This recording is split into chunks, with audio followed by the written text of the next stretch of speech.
rate. Another important story today, scientists warn that a large part of Antarctica is melting and cannot be stopped. New evidence from the South Pole implies a big rise in sea level. Elaine Quijano reports. Researchers at NASA and the University of California, Irvine looked at 40 years of data, including observations made from planes and satellite images of a glacier the size of California and Texas combined. Eric Renaud is lead author of the study. At this point, we'll say it's just a matter of time before these glaciers completely disappear to sea. Sea levels could rise by 4 feet, but it would open the way for greater losses of South Pole ice, which could raise sea levels by another 6 feet. Tom Wagner studies glaciers for NASA. What we have found is that it in fact looks like this weak underbelly of Antarctica is in fact starting to flow out into the sea, and there's not a lot to hold it back. Here's why. The land anchoring the glaciers sits below sea level. As ice melts, more of the glacier comes into contact with warmer ocean water, accelerating the process. What's happening is that as that ice is getting thinner, it's beginning to pop up off the land. And when it pops up off the land, there's no more friction to hold it back, so it speeds up. A 10-foot rise in sea level would submerge tunnels and subways here in Manhattan and parts of Queens and Brooklyn. But Scott, it would also put the entire city of Miami Beach and much of South Florida underwater. There is a major increase in volcanic activity everywhere. The poles are becoming unstable as massive sections of Antarctica break off into the sea and as the Arctic begins to shift. Giant sinkholes are showing up in peculiar places. At the same time that islands that never existed are popping up out of nowhere. Most importantly, the weather is becoming increasingly erratic and unpredictable over the entire globe. Some of you have mentioned in your comments that you have powerful telescopes that are scanning the skies looking for this massive body in space, and you just cannot find it. Before assuming that it doesn't exist because you cannot find it with your telescope, consider these 3 things. What time of the day are you looking for this object? At what angle are you positioning your telescope? And in what part of the world are you located? A telescope only works if you know exactly the mark that you want to view. You can't just see it from anywhere. For example, every time there is an eclipse of the moon or the sun, do you always see it? Of course not. It really depends on where you are and the angle of the Earth at the time that the eclipse occurs. So think about this the next time you declare that this planet is false because I cannot find it. So now let's look at the latest images and video presentations which were recently provided, which continue to show that something ominous is approaching us, is now getting larger and more visible as it draws closer. It's getting more difficult to determine exactly what is happening as this nemesis system draws near, as this image from California on October 20th is indicating. But if I were to venture a guess, I would say that Nibiru is getting very close to rising above the ecliptic and positioning itself within the inner solar system, not far from Jupiter. But that may be an overestimate of where it would actually be located. But I'm sure that NASA would be obliged to provide the exact location of this enormous body. These Skycam videos, I have to say, are so revealing. I can't tell you how important this capture is, except for the fact it is explicitly detailing the formation of 2 suns rising side by side from Belgium on October 25th. Now, I have personally observed a great deal of footage from the all Skycam observatory cameras over these past months, but I have never observed anything quite like this. It's really mind-boggling. As you can see, our sun, along with a smaller sun, aka Nemesis, appeared just above the horizon. If you notice the light source, you will also see that the sun to the left is more yellow in appearance, while the one to the right is more white, which would surely indicate two very... This image is showing the wing globe Blue Kachina from the International Space Station on October 24th. The object to the immediate left of the ISS has been seen in previous captures on their webcam. However, the latest image indicates that the system is getting larger, thus getting closer to Earth. Here is the video capture of this object.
they match this equipment over here. Now take a look at that. You should pay attention right now if you're not, okay, and share this video right away. Recommended salvage, fire sign.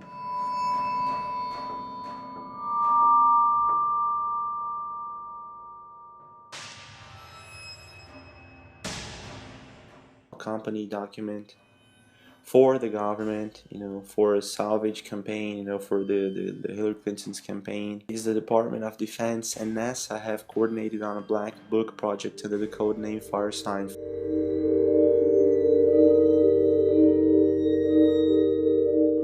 Firesign's aim is to create a religious awe effect. It uses high-powered lasers to project real seeming images on the sodium layer 100 kilometers above the surface. That's the low orbit layer. These images can cover hundreds or even thousands of square miles and can appear completely real, three-dimensional, and can move. So that means that Nibiru and all that we were seeing in the sky could be an illusion, even the sun. Now, we're going to be linking you with the patent that the government has for a fake sun. Okay, this is really serious because they have this patent since 1961. Anyway, what the heck is this, right? Why do they have this? And show This is you just not right. and further explain the cloaking device or lens system and fake artificial sunlight. There are two separate. So here is the emitter light. This is the light source. It's probably a mercury lamp lighting system, but this is actual light. On the reverse side is the cooling system for this. And next, on the FAA camera, we can see it actually being used here. This can be dimmed up and dimmed down as they see fit. I believe the main purpose of this is to hide the Nibiru planet and its other planets in its orbit around Nemesis. But when it orbits around our sun, because somewhere about 2010, when this whole solar system came in, it began orbiting around its own sun and our sun. And it's been doing so ever since until it leaves, and it goes back to just orbiting around Nemesis. And the next, I'm going to show you the patent here again. I'm going to try and do it quickly. Again, here, this is the patent. The light is generated, it bounces back on the mirror, reflects back through the parabolic mirror, goes through the hole, bounces onto this spinning Fresnel lens, which is that black spot you see in the sky, and this bounces out to the Earth. This is what we see. And because the source of light is hexagonal, the sun is hexagonal, as I'll show you in the next video. And then the second part of the system is this one. Do not be confused. This system here, these lights, are lenses in space approximately, excuse me, let me show you the video here, 248 miles into space. I say that because that is the lowest flying altitude, because the lower the altitude, the smaller the lens, so they got to be practical and keep it cheap. So here we see this oscillating lens here, going back and forth as the thing floats. And continues, I believe these to be affixed, all attached to one another by a giant orbiting solar-powered radio telescope controlled device, which stays in orbit, not in sync with the sun like the fake sun, but in sync with the Nemesis star, which basically follows the sun, the Nemesis star, around in a slightly different orbit than the heliocentric synchronous orbit of the fake sun. So wherever this is, the Nemesis planet system is right behind it. So what you end up seeing are out of focus planets, and so this out of focus planets. So this is a fairly large craft here, and what usually is connecting this, I believe, is those strange beams of light that we see on these other channels, and I've seen it in my other videos, that are interconnecting these lights. This is somewhat flexible, floating in space. This could even be a type of smart glass also out there. Okay, so next, I want to get to the next point, is the failed chemtrail efforts to hide this incoming planet. So here, we can see these airplanes right here, frantically trying to hide this incoming system with these chemtrail clouds. And here you go. It's not working anymore. See the chemtrails in front of the planet? It's out of focus thanks to the lensing system. There's two of them. 1, 2. Now look at them dropping this chemtrail cloud. See, that is not contrail. It's chemtrail. See how it's just dropping out? Right behind. I'm sorry, below the sun, to the right. Actually, there are more than one object, but mainly there's one that is definitely a planet, and it's not the moon. Okay, so I want you to share this picture. I want you to share this video, because what I'm going to show you right now is probably this was taken from the ISS, and this was sent to us today.